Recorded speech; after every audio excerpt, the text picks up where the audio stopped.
Hey, good afternoon. Um, this is going to be the start of a new YouTube series, um, Medal of Honor Monday from the U.S. Department of Defense. This one is the story of Colonel William E. Barber, and I suppose I'll start because why waste any time? Colonel Barber, United States Marine Corps, served in 3 wars and earned the Medal of Honor smack dab in the middle of his 30-year career. He was born on the 30th of November, 1919, in DeHart, Kentucky, and grew up on a farm. In 1940, as the war in Europe was heating up, he decided to enlist in the United States Marine Corps. Fuck yeah. The United States entered the war. He was sent to the Pacific, where he was shot rescuing 2 of his comrades after replacing his wounded commander. His actions there earned him the Silver Star and the Purple Heart. He survived the war and continued his tour in the Marines. And when war broke out in Korea a few years later, he was a captain and in command of Company F, 2nd Battalion, in the vaunted 1st Marine Division. Barber was one of the chosen few, the men who fought in the Battle of the Chosin Reservoir, one of the most grueling campaigns in military history, waged in sub-zero temperatures with blistering snow and freezing winds. The nearly month-long engagement began when 120,000 Chinese troops infiltrated northeast North Korea. They attacked United Nations forces, composed of around 30,000 men from the United States 1st Marine Division, fuck yeah, 2 United States Army battalions, again, fuck yeah, and some Allied troops who were pursuing a retreating North Korean army to the north.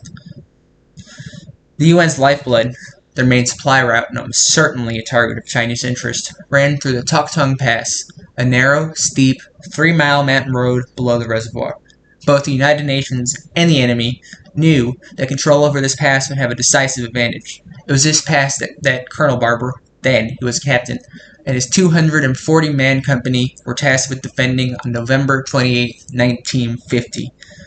The Chinese began their assault early in the morning, encircling the Marines at the reservoir, cutting them off from the rest of their division and blocking their escape route.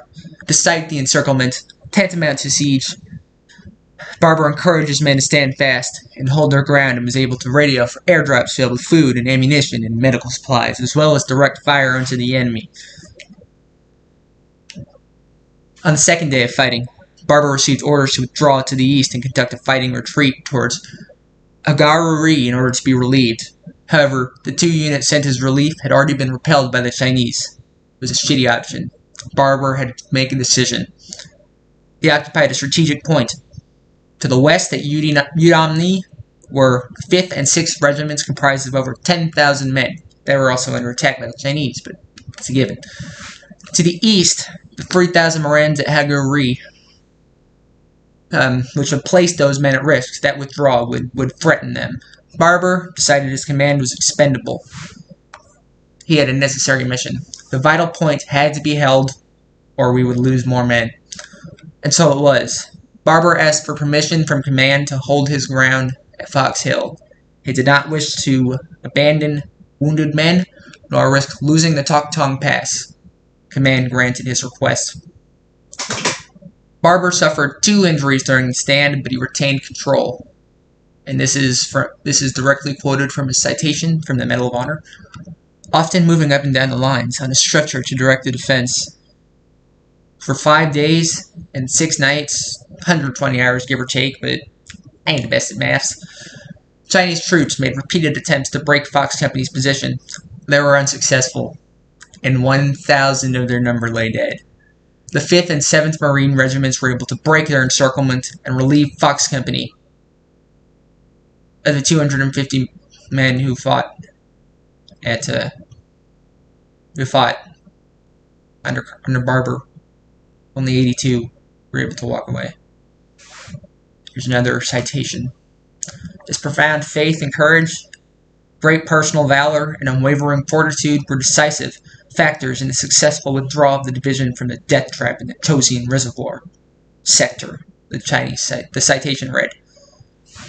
According to military records, Barber was hospitalized for 3 months.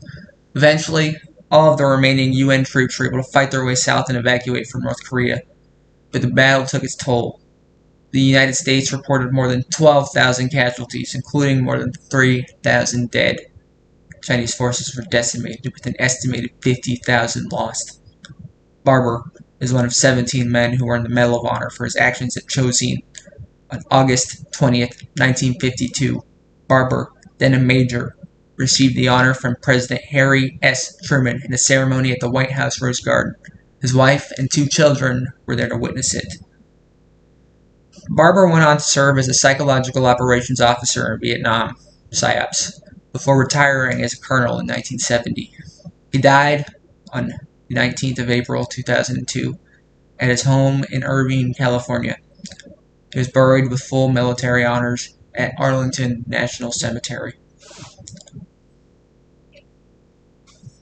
Barber and the other chosen few left a legacy that Marines continue to try to emulate. The National Museum of the Marine Corps erected a chosen few battle monument in honor of those that fought there. Yeah, I guess that's all there really is to it.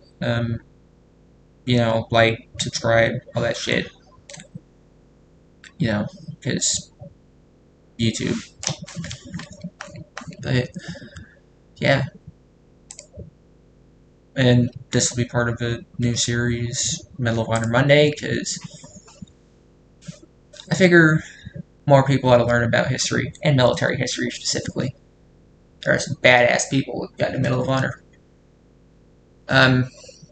Anyways, this whole story I got from the U.S. Department of Defense website, defense.gov, Medal of Honor Monday.